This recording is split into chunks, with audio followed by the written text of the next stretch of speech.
আচ্ছা দেখেন, গতদিন আমরা লেট ভার কনস্ট্যান্ট হচ্ছে একটু ওভারভিউ দিছিলাম।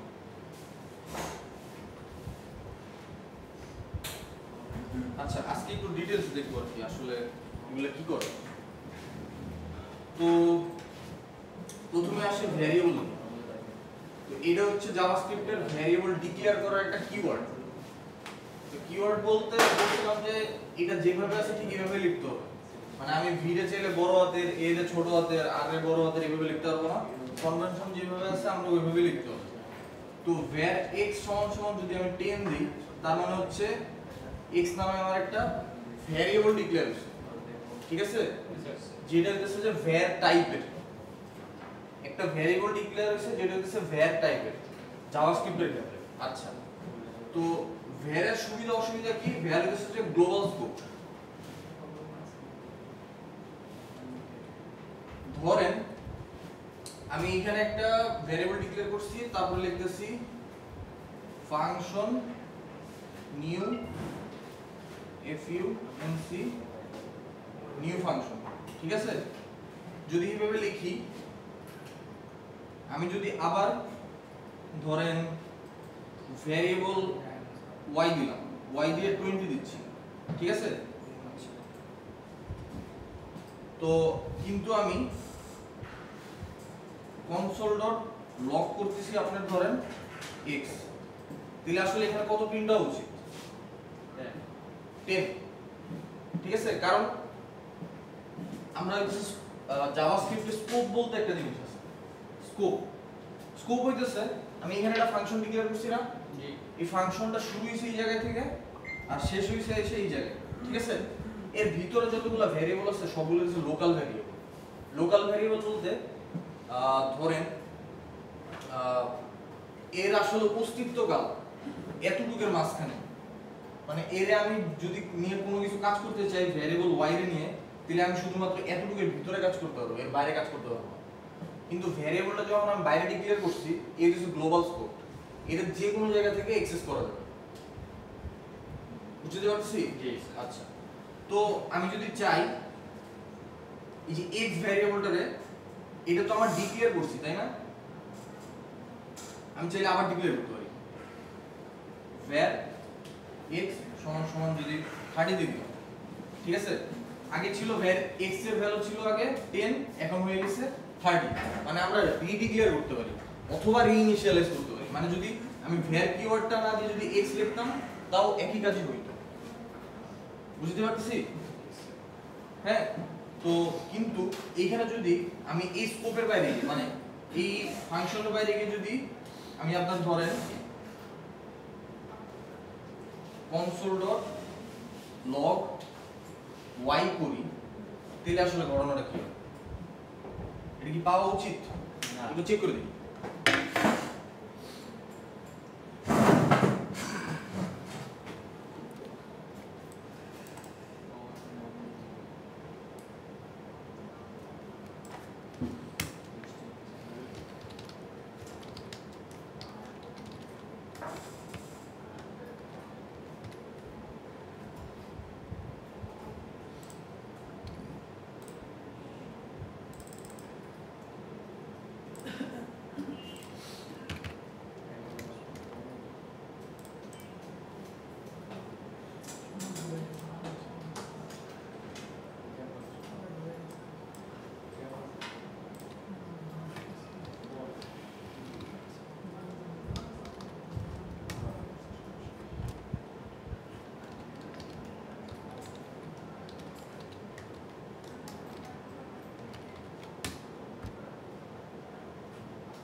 আচ্ছা এখানে কনসোলে কি কিছু প্রিন্ট করো না? সমস্যা প্রিন্ট করো।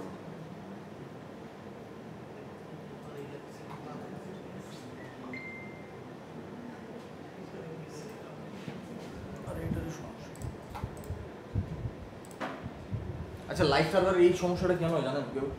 লাইভ সার্ভারটি ইনস্টল করে গেছে।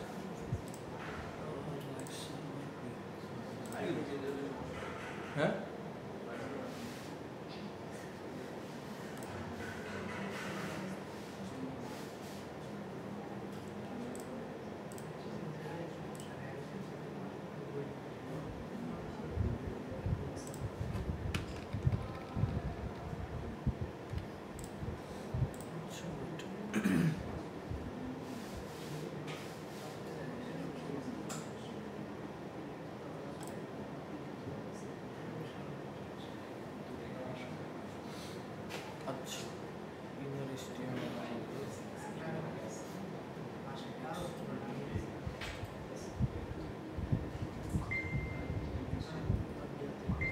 আচ্ছা এইখানে আসলে উদাহরণটা দেওয়া আছে আমাদের এইভাবে একটা ইনার এসটিএমএল দিয়ে লিখতে হবে।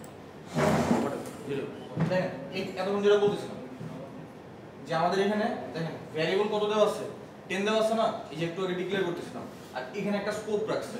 স্কোপ বলতে আমরা কার্লি ব্রেসেস দিয়ে যদি কোনো কিছু একটা ধরেন বাইরে দিই ওরে, তো ওইটাই আসলে স্কোপ, মানে হচ্ছে ওরা একটা গড়বন্দি করে রাখা হয়েছে। তো ভ্যারিয়েবল x = 2 একটু আগে কত ছিল 10, আমি যদিও এটা স্কোপের ভিতরে বা ফাংশনের ভিতরে রাখছি, এর ভ্যারিয়েবল ডিক্লেয়ার করছি 2, এটা 10 চেঞ্জ হয়ে 2 হয়ে গেছে। যখন আমরা ইনার এসটিএমএল এটা প্রিন্ট করতে যাচ্ছি, এটা দেখেন ভ্যালু চেঞ্জ হয়ে গেছে। ঠিক আছে? আচ্ছা ফাংশন লিখলেও আসলে একই ভাবে কাজ হবে। তো ঠিক আছে, ভালো কথা। ভ্যারিয়েবলের কথা হচ্ছে এটা। এখন আসতেছি আমরা লেটের ক্ষেত্রে।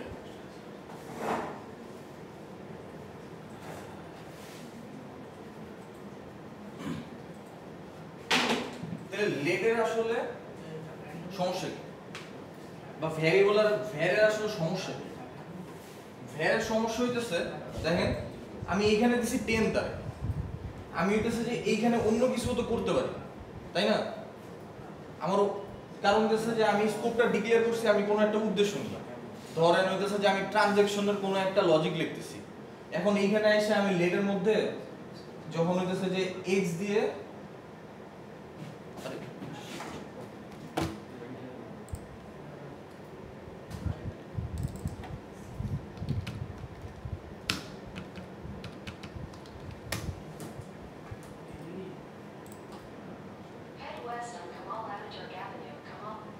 আচ্ছা এখানে কি দেওয়া ভাই?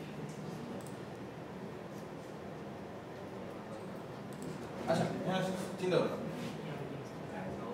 তো আমাদের যখন আমরা var x 10 ডিক্লেয়ার করছিলাম ভালো কথা, কিন্তু আমরা স্কোপের মধ্যে যদি var x আবার ডিক্লেয়ার করি, ধরেন 20 দিয়ে দিছি, তাহলে আসলে সমস্যাটা হয় কি, আমরা তো এখানে একটা নির্দিষ্ট লজিক লিখছি, কিন্তু a এসে x কে রিপ্লেস করে দিচ্ছে।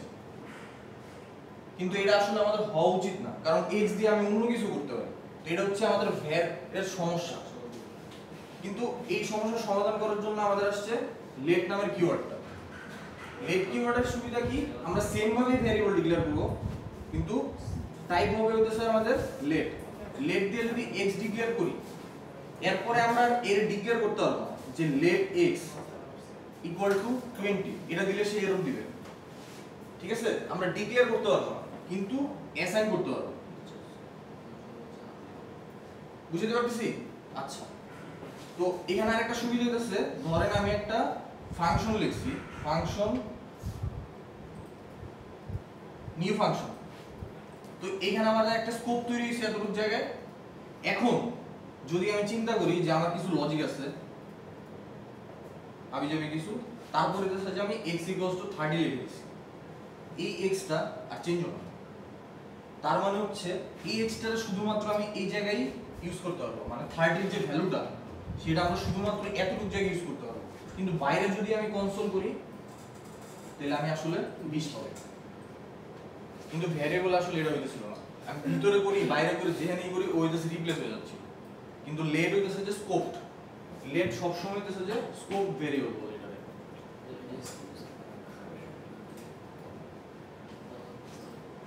ঠিক আছে। আচ্ছা, তারপরে হইতেছে যে আরেকটা জিনিস আছে আমাদের কনস্ট্যান্ট। এটা আসলে খুবই সহজ। কনস্ট্যান্ট হইতেছে যে যদি আমরা একবার ডিক্লেয়ার করছি মানে শেষ, এর আর আমরা চেঞ্জও করতে পারবো না আর রিডিক্লেয়ারও করতে পারবো না। ঠিক আছে, তো আমাদের হচ্ছে এটা খুবই ইম্পর্টেন্ট কোশ্চেন পরীক্ষার জন্য, যে লেট বার কনস্ট্যান্ট ডিফারেন্স দেওয়া, মানে আমাদের হচ্ছে পার্থক্য দিবেন আর পার্থক্যের সাথে সাথে হইতেছে যে একটা করে एग्जांपल দিয়ে দিবেন বা দুই একটা কথা বলবেন যে ভ্যারের সুবিধা কি, ভ্যারের অসুবিধা কি, লেটের সুবিধা কি, লেটের অসুবিধা কি আর কনস্টের সুবিধা কি। ঠিক আছে, কনস্টের আসলে অসুবিধার জন্য আসলে কনস্ট বানানো হয় না, কারণ কনস্টের জন্য কিছু সুবিধাই আছে, যে আমি আসলে চাচ্ছি যে আমার একটা ভ্যারিয়েবল ডিক্লেয়ার হয়েছে মানে এটা সারা জীবন এইভাবেই থাকবে, যে এক্স এর ভ্যালু সারা জীবন যাই করি এটা 10ই থাকবে, কারণ এটা আমার অন্য কোথাও ইউজ করা লাগতে পারে। তো এই কারণে আসলে লেট বার কনস্টের তিনটা কনসেপ্ট আসছে। তো তারপরে হচ্ছে যে আমাদের নেক্সট টপিকটা হচ্ছে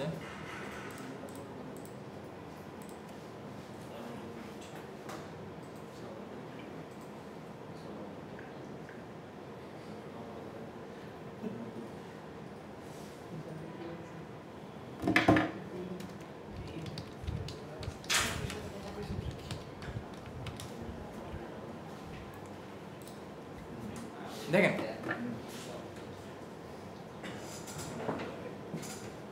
জাভাস্ক্রিপ্টে আমাদের কিছু অপারেটর আছে, আমরা তো সি প্রোগ্রামিং মোটামুটি সবাই হালকা পাতলা ধারণা নিয়ে আসছি।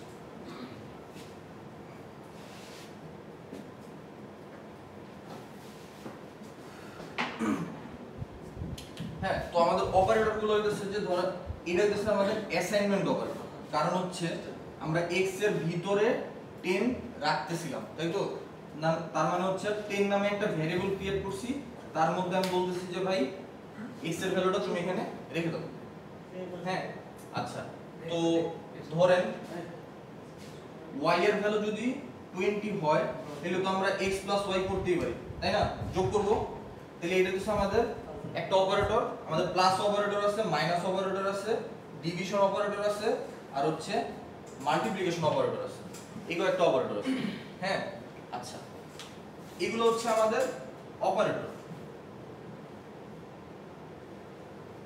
প্লাস মাইনাস ইনটু ডিভিশন, আর এটা আরেকটা হচ্ছে আমাদের লজিক্যাল কন্ডিশনাল অপারেটর আছে বা লজিক্যাল অপারেটর।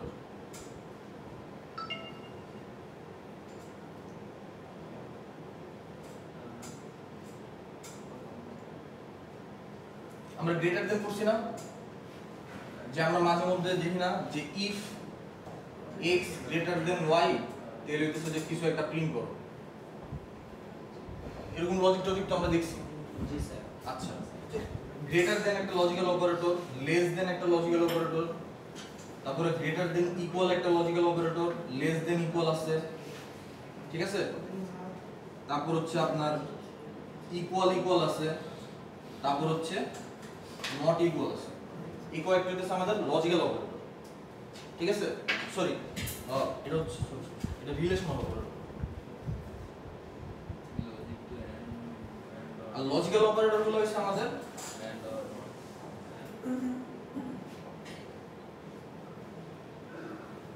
আমরা এন্ড এন্ড দেখছিলাম না, এন্ড এন্ড অথবা অর, এই জিনিসগুলো বুঝতে পারতেছি? আচ্ছা, এই জিনিসগুলো একটু মনে রাখেন, যে অপারেটর, রিলেশনাল অপারেটর আর লজিক্যাল অপারেটর, এগুলো একটু লিখে নেন।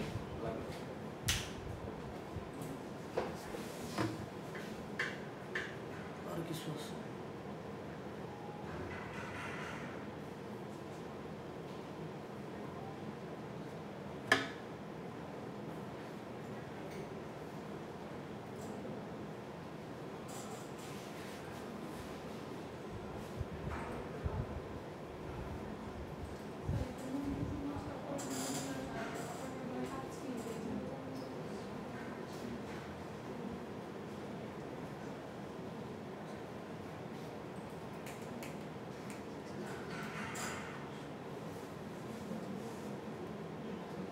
কোশ্চেন আসতে পারে আপনার অপারেটর কয় টাইপের? 3 টাইপের অপারেটর। এক্সাম্পল দিলে এরকম কি লিখে দিচ্ছে এরকম করে দেয়, যা লিখছে তাই।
তো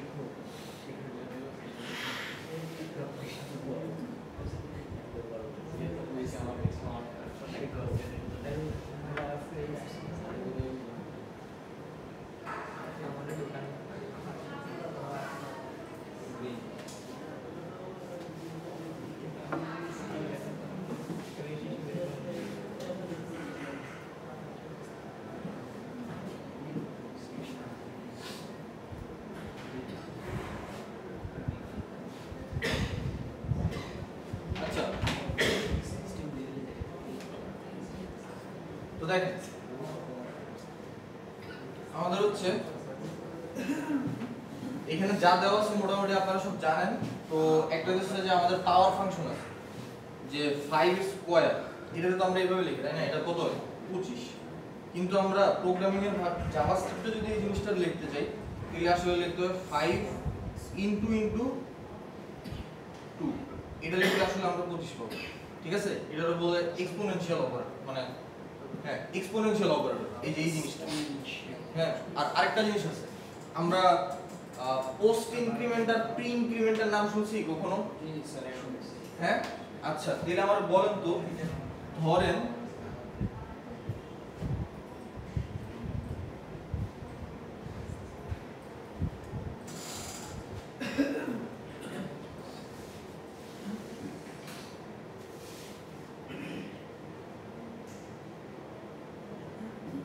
এখানে a এর ভ্যালু কত আর x এর ভ্যালু কত?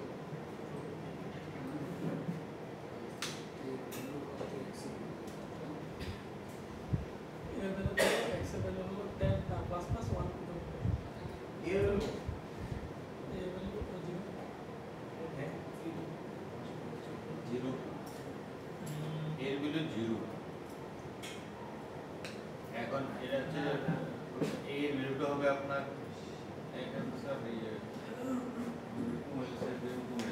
হ্যাঁ স্যার এর ভ্যালু আছে 10 আর প্লাস প্লাস না এটা তো পোস্ট ইনক্রিমেন্ট, সো এর ভ্যালু এর ভিতরে ঢুকে যাবে না, এর x এর ভ্যালু প্লাস প্লাস 11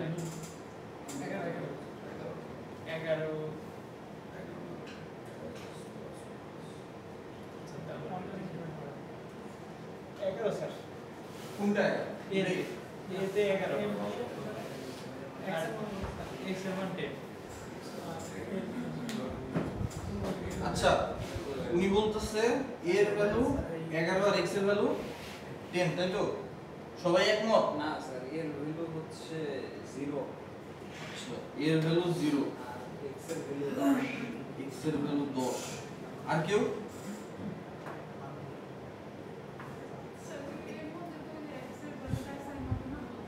হ্যাঁ x এর ভ্যালু 11 স্যার।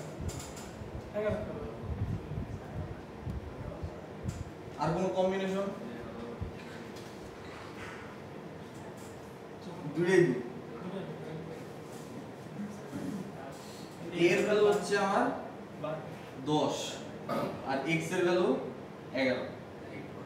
কেমনে? আমরা বলতেছি হচ্ছে প্রি মানে হচ্ছে আগে,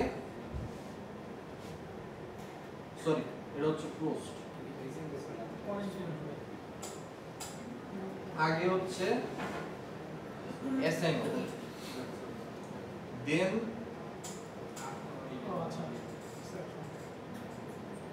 ইনক্রিমেন্ট x এর ভ্যালুটা আগে এটা এসেছে অ্যাসাইন। তার মানে হচ্ছে x এর ভ্যালুটা প্রথমে a এর ভিতর ঢুকে যাচ্ছে, তাহলে x এর ভ্যালু ছিল 10। ঠিক আছে, এই কারণে a এর ভিতরে আমরা 10 পাবো, তারপরে আমার ইনক্রিমেন্ট হয়েছে, তাহলে যেহেতু 10 ছিল এক ইনক্রিমেন্ট হলে কত হয় 11 হবে। ঠিক আছে, আর আরেকটা জিনিস হচ্ছে আমাদের প্রি ইনক্রিমেন্ট, আগে বাড়বে এটা হচ্ছে আপনার আগে বাড়বে, মানে সরি আগে বাড়বে তারপরে অ্যাসাইন। ঠিক আছে, পোস্ট ইনক্রিমেন্টের সিনট্যাক্সটা হচ্ছে এরকম যে a প্লাস প্লাস x। ঠিক আছে, তার মানে আগে যদি এটা বাড়ে তাহলে বাইরে কত হইছে 11 হইছে, তাই না? তারপরে হচ্ছে অ্যাসাইন হইছে, তাহলে a এর ভ্যালু কত 11। এই জিনিসটা একটু খেয়াল রাখবেন, বুঝেন। যদি কেউ না বুঝা দেখেন আমরা একটু জিজ্ঞেস করতে পারি।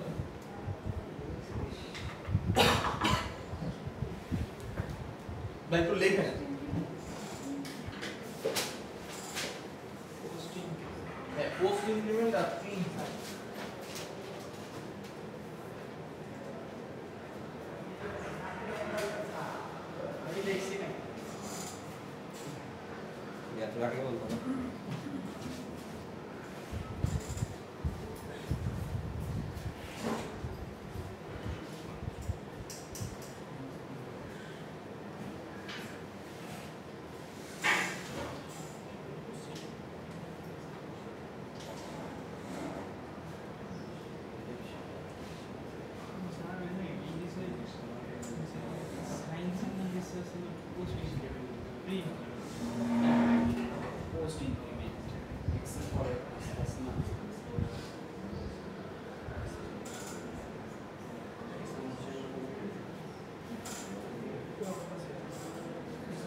স্যার এই এক্সপোনেনশিয়াল আর রুট স্কয়ারের মধ্যে পার্থক্য রুট স্কয়ার আর এক্সপোনেনশিয়াল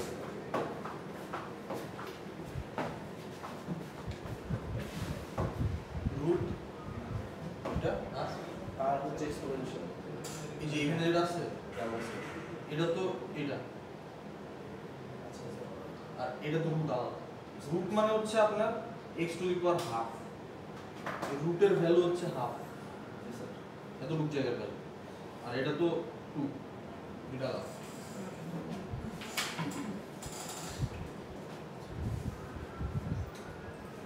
স্যার যেটা লগারিদমের জন্য যেভাবে তো নিচে দিয়ে আসে সাবস্ক্রিপ্ট না হ্যাঁ সাব এটাকে বলতেছে আমরা সুপার সাবস্ক্রিপ্ট না না এরকম কিছু না।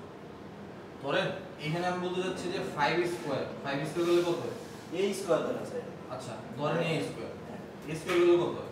বা হোয়াটএভার এর ভ্যালু হচ্ছে 5 এর ভ্যালু যদি 5 হয় তাহলে কত হবে 25 তাই তো তাহলে এখানে আসলে আমরা যদি প্রোগ্রামিং এর ভাষায় লিখতে চাই তাহলে ইনটু 2 দিলে এটা চলে যাবে এটাই মানে অ্যাকচুয়ালি আমি এখানে যেটা দিতে যাচ্ছি পাওয়ারটা হচ্ছে এটা আর যেটার উপরে পার করতে যাচ্ছি সেটা হচ্ছে বাম পাশে যদি আমি লগারিদম ব্যবহার করি তখন কি হবে? লগারিদমের কাহিনী এখানে আছে ধরেন এখানে তো লগারিদমের অনেক বেস আছে যে লগ বেস 2 আছে লগ বেস 10 আছে ধরেন লগ বেস 2 আর লগ বেস 10 দুটোর ভ্যালু কিন্তু আলাদা আলাদা এক না দুটো আলাদা তো সেটা কিভাবে লগারিদম কিভাবে মানে হচ্ছে প্রোগ্রামের ক্ষেত্রে এটা হচ্ছে যে আলাদা কোনো ইয়ে আসছে তার দেখতেছি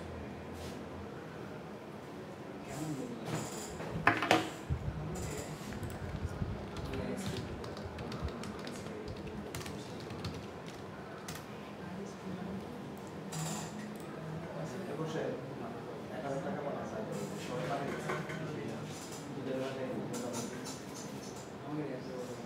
এই ভাই তোমরা 20 50 যা করো দিও টাকা আসছে না অত নাই সেটা যা করো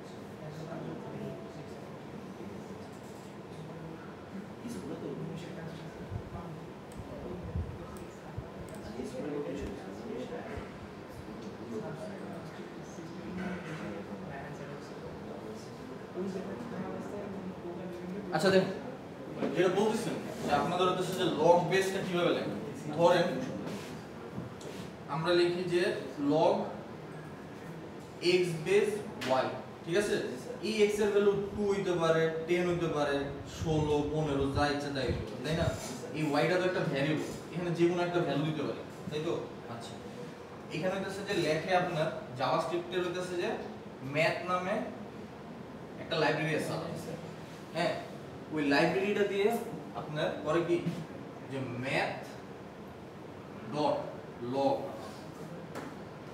x এই তো না y এখানে লেখা y মানে হচ্ছে ভ্যালুটা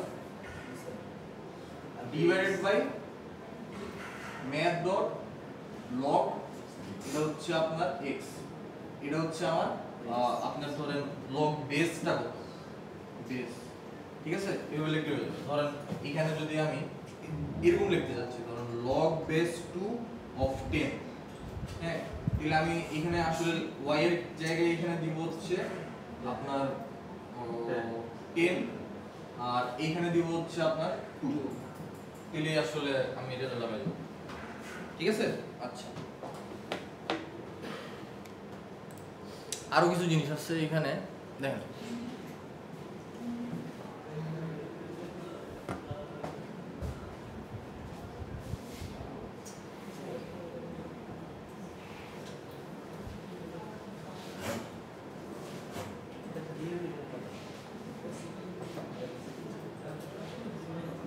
আচ্ছা আবার একটু বলেন তো x প্লাস প্লাস মানে আমরা কি বুঝি মানে এটা যদি ভাঙাই লিখি এটা যদি আমরা ভাঙায় লিখি এটা আসতেছে x equals to x plus 1, right?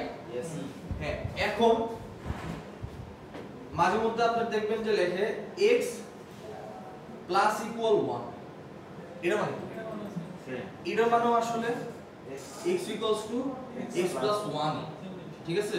আবার লেখে x minus equal 1, এটার মানে হচ্ছে x এটা, তাহলে x into equal যদি 1 দেই এটার মানে হচ্ছে x equal to x into 1, কিন্তু এখানে হচ্ছে দেখেন ডাবল জিনিস দেওয়া আছে। ধরেন আমি এক্সপোনেন্ট করতে যাচ্ছি, ধরেন x to the power y, x to the power y করতে যাচ্ছি, হ্যাঁ, যদি এটা তো আমরা ম্যাথের ভাষায় লিখছি, কিন্তু আমাদের তো প্রোগ্রামেটিক্যালি সিনট্যাক্স দিয়ে লিখতে হবে, ঠিক আছে? এটা যদি আমি এইভাবে লিখতে পারি যে x into y, ঠিক আছে? কিন্তু শর্টকাটটা হচ্ছে আপনার এটা লেখে x into equal y। আচ্ছা, দেখেন এই দুটা এক জিনিস কি? যদি এরকম লিখি তাহলে এক জিনিস, কারণ আপনি যদি এই জায়গাটা বাদ দেন, শুধুমাত্র এই জায়গাটা লিখছেন, তার মানে কি আপনি হচ্ছে যে এক্সপোনেন্ট করছেন, মানে পাওয়ার করছেন, কিন্তু কোথাও কি রাখছেন? আমি কিন্তু এখনো রাখিনি, কারণ ওই কাছে ওই জিনিসটা দেখার জন্য আমার কোথাও একটা রাখতো, কোনো একটা ভ্যারিয়েবলের মধ্যে, ঠিক আছে? কিন্তু যদি আমি x দিয়ে দিই তাহলে হইতেছে যে আমি x এবং y এর পাওয়ারটা x ভ্যারিয়েবলের ভিতরে রাখছি, ঠিক আছে? আচ্ছা, কিন্তু শর্টকাটে যদি লিখতে যাই এইভাবে লিখতে পারি আর কি। এরকম কিছু শর্টকাট এখানে দেওয়া হয়েছে, যে আমরা মড করি না, মড করার ইয়া মনে আছে? মড করি কেন? মড মানে কি? ভাগশেষ। আমরা প্রাইম নাম্বার বাই করি না, বা ধরেন ইভেন নাম্বার বাই করতে যাচ্ছি, ইভেন নাম্বার বাই করতে গেলে আমরা কি করি? x mod 2, তাই না? সবগুলোর যদি আমি 2 দিয়ে ভাগ দিয়ে দিই তাহলে হইতেছে যে আমাদের কি হবে? ওটা ইভেন নাম্বার। যদি 2 দিয়ে ভাগ যায় তাহলে ইভেন নাম্বার, ঠিক আছে? আচ্ছা, তো এরকম কিছু অপারেটর এই জায়গায় দেখানো হয়েছে, এই জিনিসগুলো একটু দেখে আসতে পারেন, ডাব্লিউ স্কুলসে আছে। আর এইখানে আসলে ওইরকম বোঝানোর মতো তেমন কিছু নাই, যে বাকিগুলো হইতেছে দেখাইছি এই জায়গায় দেখেন। আর এখানে হইতেছে যে ইনটু করছে, এখানে ভাগ করছে, মড করছে, আর এক্সপোনেন্ট করছে। হ্যাঁ, আচ্ছা, এই জিনিসটা একটু দেখেন। ধরেন আমরা নরমালি কি লিখি যে left hand side equal to right hand side, আমরা ছোটবেলায় পড়ছিলাম, তাই তো? যে এই দুইটা পক্ষই আসলে সমান, কিন্তু প্রোগ্রামিং এর ভাষায় যদি আমরা সমান জানতে চাই যে এই দুইটা জিনিস সমান, ধরেন x এর ভ্যালু 10, y এর ভ্যালু 10, হ্যাঁ, এখন যদি আমি চেক করতে চাই যে x আর y সমান কিনা, তাহলে আমরা আসলে লিখি x ইকুয়াল y, এইভাবে হইতেছে যে আমরা চেক করি। এটা আসলে একটা বুলিয়ান ভ্যালু রিটার্ন করে। বুলিয়ান ভ্যালু বলতে বোঝাচ্ছি আমি ট্রু অথবা ফলস, ঠিক আছে? ট্রু মানে হচ্ছে সে 1 রিটার্ন করে, ফলস মানে সে 0 রিটার্ন করে, ঠিক আছে? আচ্ছা, এখন ধরেন y এর ভ্যালুটা একটা স্ট্রিং, এটা একটা স্ট্রিং, আর এটা হচ্ছে যে একটা ইন্টিজার, আর এটা হচ্ছে স্ট্রিং, ঠিক আছে? আপনি যদি জাভাস্ক্রিপ্টে চেক করেন যে ইকুয়াল টু, তাহলে আসলে এটা ট্রু দিবে, এটা যদিও একটা স্ট্রিং, কিন্তু আমরা যখন তিনটা ইকুয়াল দেই, এটা দিয়ে বোঝাচ্ছি ভ্যালু সেম হইতে হবে, টাইপও সেম হইতে হবে। টাইপ বলতে বোঝাচ্ছি ইন্টিজার তো একরকম টাইপ, আর স্ট্রিং আলাদা টাইপ। স্ট্রিং মানে হইতেছে যে আমাদের ক্যারেক্টার চিন্তা করি আমরা, আর ইন্টিজার ভ্যালু মানে হইতেছে যে একটা নাম্বার, ঠিক আছে? তো আমরা হইতেছে তিনটা ইকুয়াল দিই, আর নট ইকুয়ালের সাইন হচ্ছে এটা। তারপর হইতেছে যে আমরা যদি চেক করি, এখানে আসলে চেক করতে যাচ্ছিলাম কি, যে আমাদের ভ্যালু ইকুয়াল হইতে হবে এবং ওই ভ্যালুগুলোর টাইপও সেম হইতে হবে। এখন আমরা চেক করতে যাচ্ছি ভ্যালু ইকুয়াল হওয়া যাবে না, টাইপও ইকুয়াল হওয়া যাবে না, তখন হচ্ছে আমরা এই জিনিসটা দিয়ে চেক করি যে নট ইকুয়াল, আর লেস দেন, গ্রেটার দেন, এগুলো তো একটু আগে দেখাইছি। আর টার্নারি অপারেটর হইতেছে যে আর আলাদা জিনিস। আমাদের ইফ কন্ডিশন পারে সবাই? ইফ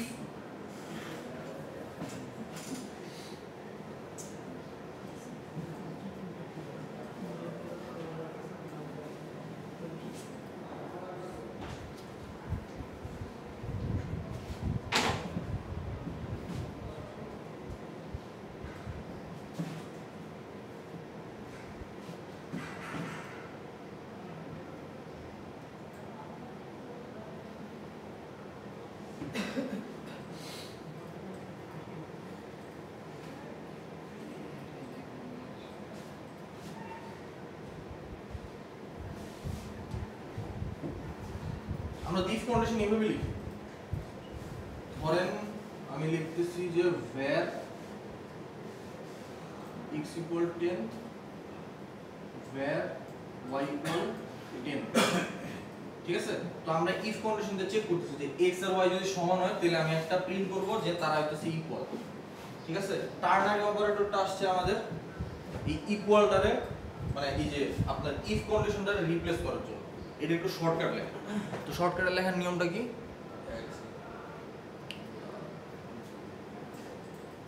পানি মুখে দিয়েছে।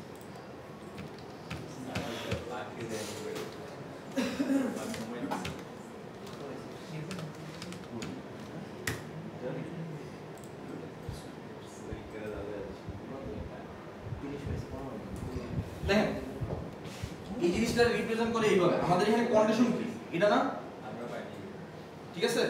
তো কন্ডিশনটা লিখবো যে x ইকুয়াল ইকুয়াল y, লেখার পরে হইতেছে যে আপনার একটা কোশ্চেন মার্ক দেয়, ঠিক আছে?